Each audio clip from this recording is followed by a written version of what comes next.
नमस्कार दोस्तों, जय हिंद, वंदे मातरम। दोस्तों, कर्नाटक के एक विद्यालय में सिख बच्ची थी जिसको विद्यालय में नहीं घुसने दिया गया और उसको वहाँ से बाहर निकाल दिया गया। लेकिन इसके पीछे की वजह क्या थी? आखिर क्यों सिख वर्सेज हिजाब का जो एक नया ट्रेंड चलाया जा रहा है, मतलब सिख की पगड़ी वर्सेस हिजाब का एक नया ट्रेंड चलाया जा रहा है, और क्यों इसके पीछे कौन सी बातें थी, कौन सा रहस्य था, कौन सा कारण था, इन सभी चीज़ों का आज हम विश्लेषण करेंगे। दोस्तों, कर्नाटक के बेंगलुरु शहर में एक विद्यालय है जहाँ पर एक सिख बच्ची वहाँ पर पगड़ी पहन करके इस विद्यालय में गई थी। लेकिन जब वो विद्यालय में गई तो वहाँ के जो प्रधानाध्यापक थे उन्होंने तो उसको अंदर आने दिया, लेकिन कुछ समय बाद वहाँ पे हिजाब पहनी हुई कुछ लड़कियाँ आई और उन्होंने उस बच्ची का विरोध करना शुरू कर दिया। उन हिजाब पहने हुई बच्चियों का ये कहना था कि ये अगर हमें हिजाब पहन करके विद्यालय में आना मना है तो फिर इस बच्ची को पगड़ी पहन करके भी इस विद्यालय में नहीं आना चाहिए। अगर ये बच्ची पगड़ी पहन करके इस विद्यालय में आती है तो हमें भी हिजाब पहन करके इस विद्यालय में आने की अनुमति दी जाए। क्योंकि आप जानते हैं दोस्तों कि ये जो मुद्दा है कर्नाटक हाईकोर्ट में चल रहा है और उसमें जल्द ही सुनवाई आने वाली है। क्योंकि वहाँ के जो वकील हैं वो कह रहे हैं कि हो सकता है कि एक हफ्ते के अंदर इसकी जो फैसला है वो कर्नाटक हाईकोर्ट द्वारा सुना दिया जाए। तो आशा करते हैं दोस्तों कि जल्दी इसका फैसला है, क्योंकि जो विवाद जितना ज़्यादा लंबा खींचता है उसमें उतना ही ज़्यादा रोटी सेकने का मौका भी कुछ लोगों को मिलता है। अच्छी बात है, जल्दी ही फैसला आना चाहिए।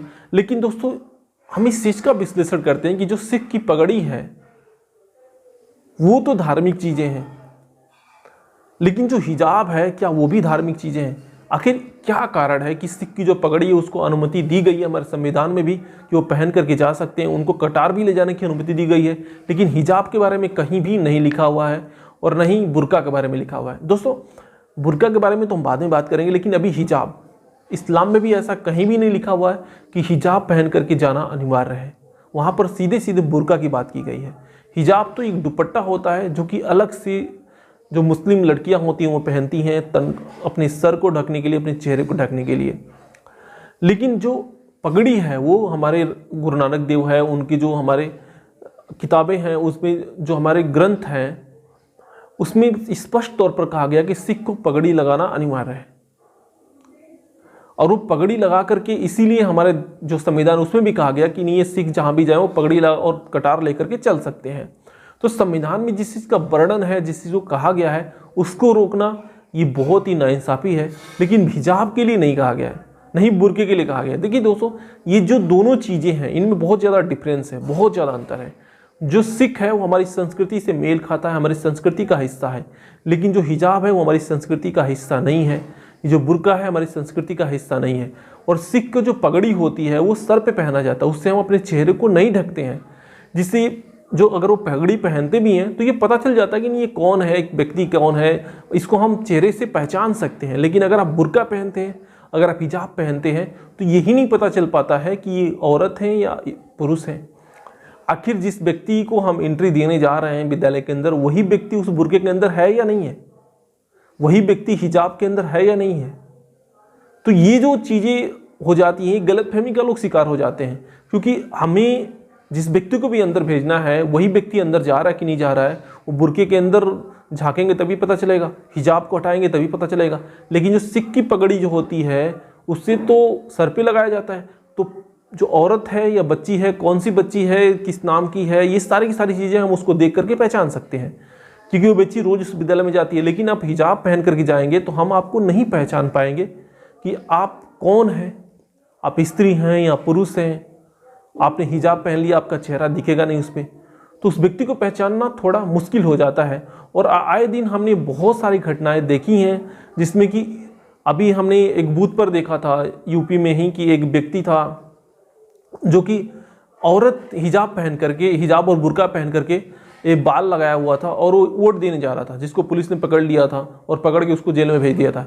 ऐसे ही पंजाब में भी हुआ था कि एक व्यक्ति था, मतलब पुरुष था, जो कि बुर्का पहन करके वोट देने जा रहा था, उसको भी पुलिस ने पकड़ लिया था। तो ये सारी की सारी घटनाएं बुर्के के अंदर हो जाती हैं, क्योंकि ये बुर्के का माइनस पॉइंट्स है।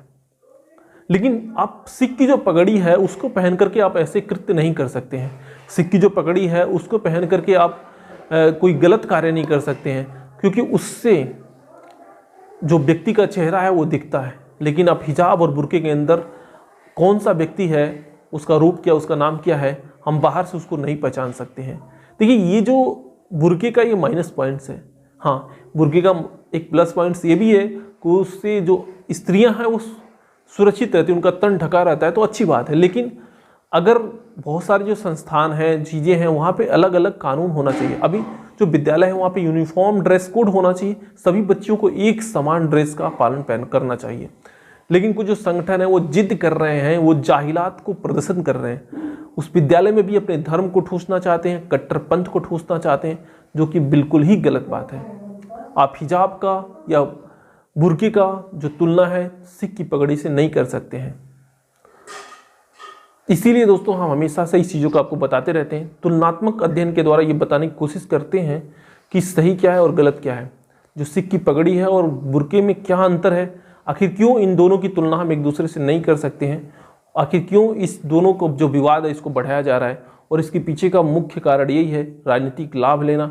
और अभी जो चुनाव है उसमें राजनीतिक लाभ लेने के लिए ही ये सारे के सारे मुद्दे को उठाया जा रहा है, ताकि जो मुस्लिम महिलाएं हैं वो इस सब चीज़ों से समझ करके जो राजनीतिक पार्टियां हैं उसमें अपना चूज कर सकें कि उनके लिए अच्छा क्या है और बुरा क्या है, ताकि बीजेपी को वोट न कर सके। इसीलिए बुर्के का जो और हिजाब का जो विवाद है उसको आगे बढ़ाया जा रहा है, ताकि जो मुस्लिम महिलाएं हैं वो बीजेपी से कट सके, क्योंकि कर्नाटक में बीजेपी का ही राज है, वहाँ पर बीजेपी की ही सरकार बनी हुई है। और इसमें स्पष्ट तौर पर दिखाया जाता है कि बीजेपी है जो मुसलमानों की विरोधी है। और इसीलिए हिजाब और जो बुर्का का जो विवाद है इसको बहुत ही तेजी से आगे बढ़ाया जा रहा है और लंबा खींचा जा रहा है। और इसीलिए अभी ये जो नया पार्ट आ गया है, इसका पार्ट 2 आ गया है, हिजाब वर्सेस सिख की पगड़ी। ये एक नया जो मुद्दा है उठाया जा रहा है, ताकि पूरी तरह से दिखाया जा सके कि पंजाब में जो सिख हैं उनसे भी बीजेपी अपना कटी हुई है, और जो मुस्लिम महिलाएं हैं उनसे तो बीजेपी अलग ही है, मतलब उनका दुश्मन ही है। तो ये सारी इसलिए दिखाया जा रहा है क्योंकि ये चुनाव का मुद्दा है, अभी चुनाव चल रहा है, और बीजेपी को हराने के लिए ये सारी की सारी जो प्रतियोगी हैं, ये सारी की सारी जो चक्रव्यूह है वो रचा जा रहा है। तो उम्मीद करता हूँ दोस्तों कि आप सभी को ये सारी की सारी बातें समझ में आ गई होंगी, और अगर नहीं आई होंगी दोस्तों आप कमेंट कर सकते हैं, मैं उसमें भी आपको ज़रूर बताऊँगा। आज के लिए बस इतना ही। जय हिंद, वंदे मातरम।